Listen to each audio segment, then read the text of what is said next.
श्री स्वामी समर्थ माघ शुक्ल प्रतिपदा हा दिवस आपण गुरुप्रतिपदा म्हणून साजरा करतो। तर बघा ह्या वर्षी 2 फेब्रुवारी सोमवारी रोजी आली आहे गुरुप्रतिपदा। आता गुरुप्रतिपदा हा जो काही दिवस आहे तर तो दत्त सेवेकरी आणि स्वामी सेवेकरी यांच्यासाठी खूप महत्त्वाचा दिवस मानला जातो।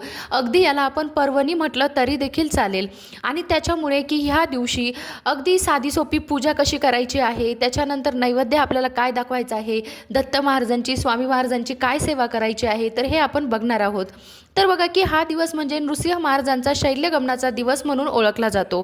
नृसिंह महाराजांचा जन्म हा महाराष्ट्रातील लाडकरंजी या गावामध्ये झाला। माता अंबाभवानी आणि वडील माधव यांच्या घरामध्ये ते जन्माला आले। जन्मताच त्यांनी ओंकार शब्दाचा उच्चार केला, मात्र ते 7 वर्ष एक शब्द देखील दुसरा काही बोलले नाही, फक्त ओंकार ह्या शब्दाचाच उच्चार त्यांच्या तोंडून हा येत होता। 8व्या वर्षी त्यांची मुंज केल्यानंतर ते डायरेक्टली वेद बोलू लागले।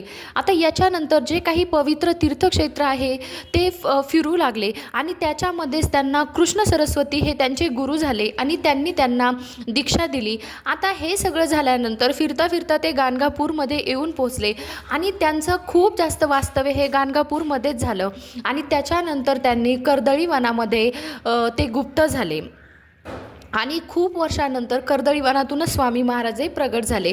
तर बघा की आता आपल्याला कसा हा दिवस साजरा करायचा आहे, तर सगळ्यात महत्त्वाचं काय की सकाळी आपल्याला तुमच्याकडे स्वामींची मूर्ती असू द्या, दत्त महाराजांची असू द्या, त्याच्यावर आपल्याला अभिषेक करायचा आहे।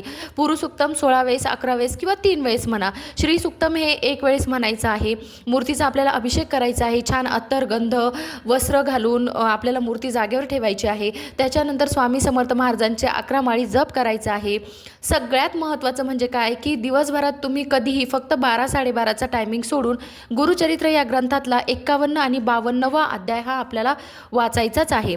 आता बघा की नैवेद्य हा तुम्ही तुमच्या यथाशक्ती करा, पण ह्या नैवेद्यामध्ये घेवड्याच्या शेंगा ह्या असायलाच हव्या आणि बेसनाच्या लाडूचं पण खूप महत्त्व आहे। भले तुम्ही 1 लाडू ठेवा किंवा 2 लाडू ठेवा, पण बेसनाचे लाडू ठेवण्याचा आपल्याला प्रयत्न करायचा आहे।